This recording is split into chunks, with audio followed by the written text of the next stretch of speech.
After definition of partition, we define requirement of partition. If P star is requirement of P, P star is requirement of P if all element of P means all partition is containing that new partition is called requirement of partition. For example, if we choose closed interval 0 to 1, then I take partition P is, as we have seen for definition of partition, how we construct a partition in any interval.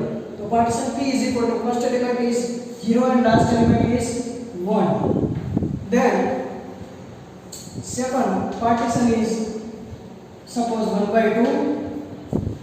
Third partition is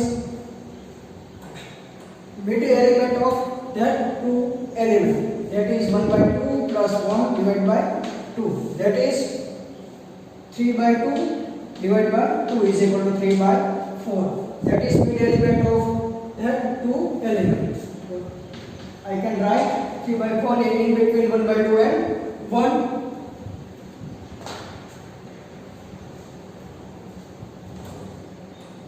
We have partition B, then construct a new partition using that partition such that condition is all element of that partition is containing new partition.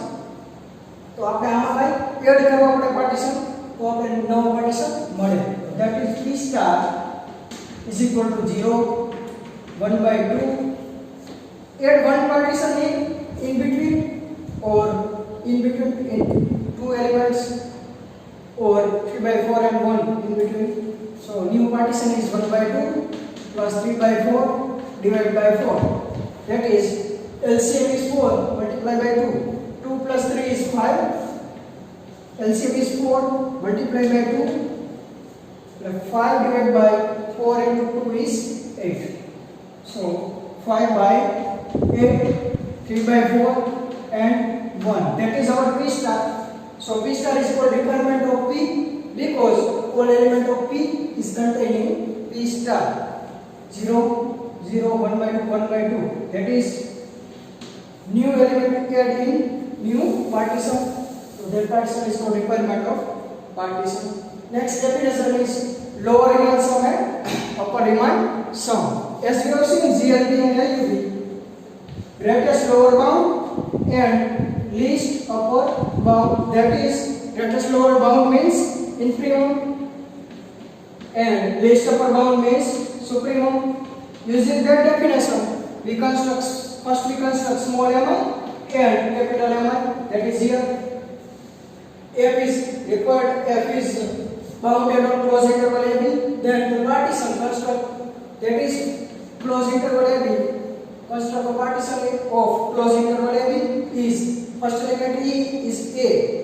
I call it simply x0. Second is x1, x2 up to xn. The last one is our B. So that is partition of closed interval AB. Now define small element is infimum. Infimum means, as we have seen, GLB, greatest lower bound of xi in small subinterval xi minus 1 to xi, or I is equal to 1 to up to n. First I choose I is equal to 1. I is equal to put I is equal to 1. Then 1 minus 1 0 x0 comma I is equal to 1 means x1. So x0 comma x1, that is first partition of subinterval in which function infimum value, in which f is infimum. That is our M1. Similarly, M2 means infimum of f of x, that we have given in example, that is second subinterval x1 comma x2 and so on. Next is capital Mi means supremum. Supremum means, as you have said, LUB means least upper bound of f of x in each subinterval for I is equal to 1 to n. If I put I is equal to n, then xi minus 1 to xi, that is last subinterval of the partition. Now we define LPF. Using that small mi and capital Mi, we define LPF and UPF. LPF. So LPF, that is notation of lower Riemann sum. Lower Riemann sum. That is notation of capital L, that is partition, capital P and small f, that is function is bounded as given. How we define? So summation I is equal to 1 to n small mi, that we have defined increment of f of x in each subinterval into delta xi. Delta xi means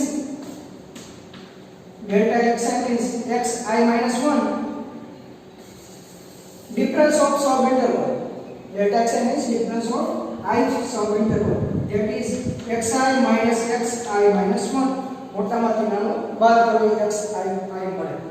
So delta x I running from 1 to n. If I put I is equal to 1, then delta x1, what is will be x1 minus x0. That is first length of first sub interval that we have multiplied. Similarly, UPF means upper Riemann sum.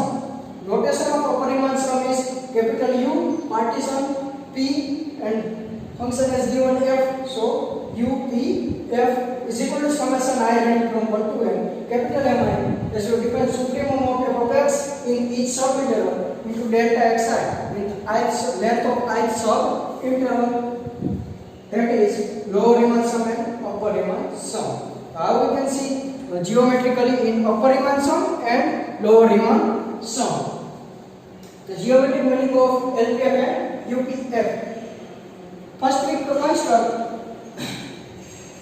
given function is bounded is required. So that is our A and suppose that is our B. So function is bounded. Suppose function is bounded. That is our function f is bounded. Define and close interval a b real. Actually it is real value function. Define and close interval a b, then partition, we construct a partition x0 to xn. Here suppose first partition is here x0 is a, second one is x1, that is our x2, x3, that is x4, x5, x6, x7, x8, x9, x10, and b is equal to x11. So that is n is equal to 11. Here x and partition, our in this function n is equal to 1. Similarly, here a and last is b. A is x0 and x1, x2, x3, x4, x5, x6, x7, x8, x9, and last one is x10. Here another function which has partition x10, n is equal to 10. So how we can see LPF and UPF in this example? So first we define small mi. What is small mi? Small mi is increment of f of x in its subinterval. Here first subinterval is x0, x1. x0, x1. Here first subinterval is like this. First subinterval is this one. Here you can see this one is like, here is x1 and x0 is a. So what is increment value of that subinterval? That is our m1. What is our m1? Here it is m1, small m1. That is we define lower Riemann sum. That's why I choose m1. Second subinterval, what is minimum value of that function? Minimum value of that function is this subinterval is this m2. કારણ કે બાકીની બધી value આ સબઇન્ટરવલમાં function કરતા મોટી છે. You guess like our partition is this.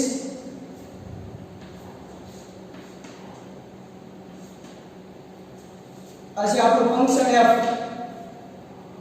Partition શું છે સેકન્ડ સબ ઇન્ટરવલમાં એટલે x1 to x2 આ ફંક્શન વેલ્યુ વધતી જાય છે તો મિનિમમ વેલ્યુ ક્યાં થશે આયા x1 પાસે e over m1 sorry m2 કે સેકન્ડ સબ ઇન્ટરવલમાં m2 સિમિલરલી થર્ડ સબ ઇન્ટરવલમાં આ બંને વેલ્યુ સેમ જ છે તો ગમે તે લઈ શકો m3 પછી આ ઇન્ટરવલમાં મિનિમમ વેલ્યુ થશે m4 આ ઇન્ટરવલમાં મિનિમમ વેલ્યુ આપણી પાસે થશે m5 એટલે ગ્રાફની જેમ નીચે તમે વેલ્યુ લે એ તમારી મિનિમમ વેલ્યુ થાય next is what is minimum value in this sub interval it is our m6 that is our m7 because minimum value in this graph is sorry m7 is that point because graph में जब तुम नीचे जो है minimum value आवे क्योंकि y axis है नाम जाता हम नीचे तरफ जसो તેમ તમારી મિનિમમ વેલ્યુ આવશે અને ઉપરની તરફ ઇન્ક્રીઝિંગ વેલ્યુ આવશે so that is our m8 also in this sub interval what is minimum value it is also m9 so m8 and m9 are same actually that point last sub interval is m10 how we define LPF LPF is small m into delta xi sum of its sub interval in small m into delta xi here n is equal to 11 here n is equal to 11 so if I put I running from 1 to 11 then small m1 into delta x1 plus small m2 into delta x2 and so on small m11 into delta x11 so LPF is small m1 into delta x1 means x1 minus x0 plus small m2 in this subinterval what is length of in this subinterval second subinterval is x3 minus x2 sorry x2 minus x1 and so on last one is m sorry here last one is our m10 so last length of last subinterval is x10 minus x9 similarly if I choose a is equal to x0 here x1 x2 x3 x4 x5 x6 x7 x8 x9 here definition of UPF here n is equal to 9 n is equal to 9 so capital M1 into delta x1 expand this we get UPF is equal to capital M1 into delta x1 minus x0 up to last one is m8 x8 minus x7 so what is here we find capital M1 capital M2 and so on so M1 is supremum of f(x) in first subinterval supremum means LUB in each subinterval so in this subinterval what is supremum value of that function is m1 in this subinterval maximum value of this subinterval is m2 but the remaining value of that function is lower than m2 you can see graph is increasing to maximum value of in this subinterval graph is increasing next is m3 here m2 and m3 are same in this subinterval maximum value at that point is m4 here m5 in this subinterval maximum value is m6 in this subinterval maximum value is m7 in this subinterval m8 similarly m9 so હજી add કરવું જોઈશે m9 is m9 minus x8. So you can find LPF and UPF in this geometry meaning. Next we see some more example of LPF and UPF.